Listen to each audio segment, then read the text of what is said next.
माननीय अध्यक्ष महोदय, परवाच्या दिवशी राज्याचे माननीय विरोधी पक्ष नेते वडट्टीवार साहेबांनी आंतरवाली सराटी या ठिकाणी मराठा आरक्षणाचे आंदोलनकर्ते श्री मनोज पाटील जरांगे यांच्या वरती या ठिकाणी ड्रोन या ठिकाणी तिथं पाहणी झाली आणि त्या संदर्भातली चौकशी तातडीने केली पाहिजे आणि मनोज पाटील जरांगे यांच्या सुरक्षेच्या बाबतीतला मुद्दा माननीय विरोधी पक्ष नेते वडट्टीवार साहेबांनी उपस्थित केलेला होता।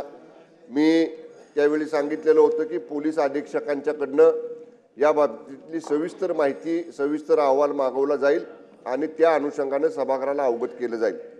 सन्माननीय अध्यक्ष महोदय, ज्यावेळी अशा पद्धतीचं रात्री पहाटे 2:30च्या दरम्यान अशा पद्धतीनं ड्रोनचं त्या ठिकाणी सर्वेक्षण होतं हे कळल्यानंतर आपलं पोलीस पथक त्या ठिकाणी गेलं होतं, परंतु त्या शिवारामध्ये रात्रीच्या वेळी पाहिल्यानंतर सुद्धा उशीर झाला, कारण जेव्हा समजलं त्याच्यानंतर पोलीस गेले, पण त्यावेळी तिथं कुठं आपल्याला ड्रोन आढळून आले नाहीत। तरी सुद्धा पोलीस अधीक्षक जालना यांनी 3 स्वतंत्र पथकं याच्यासाठी स्थापन केलेली आहेत आणि तिथलं म्हणजे सगळं मोबाईल रेकॉर्ड्स किंवा काय कशा पद्धतीनं त्या परिसरामध्ये जर असं काही संशयास्पद असेल तर त्याचं 3 स्वतंत्र पथकामार्फत चौकशी सुरू आहे आणि सन्माननीय मनोज पाटील जरांगे साहेबांना 1+1 सशस्त्र पोलीस अंमलदार सुरक्षेकरता त्यांच्या या ठिकाणी नेमण्यात आलेला आहे आणि त्यांना 1+3 सशस्त्र पोलीस अंमलदार वाहनांसाठी देखील पुरवण्यात आलेला आहे।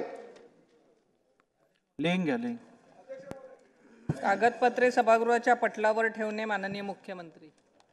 माननीय अध्यक्ष महोदय, मी आपल्या अनुमतीने महाराष्ट्र लोक आयुक्त आणि उपलोकायुक्त अधिनियम 1971च्या कलम 12 च्या पोट कलम 6 व 7 अन्वये लोकायुक्त आणि उपलोकायुक्त महाराष्ट्र राज्य यांचा 49वा वार्षिक एकत्रित अहवाल स्पष्टीकरणात्मक ज्ञापनासह सभागृहासमोर ठेवतो।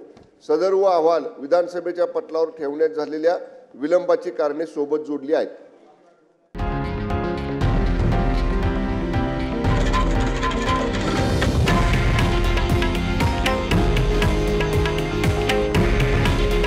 हे आहे देशातील नंबर 1 न्यूज नेटवर्क आणि आपण पाहत आहात TV9 मराठी।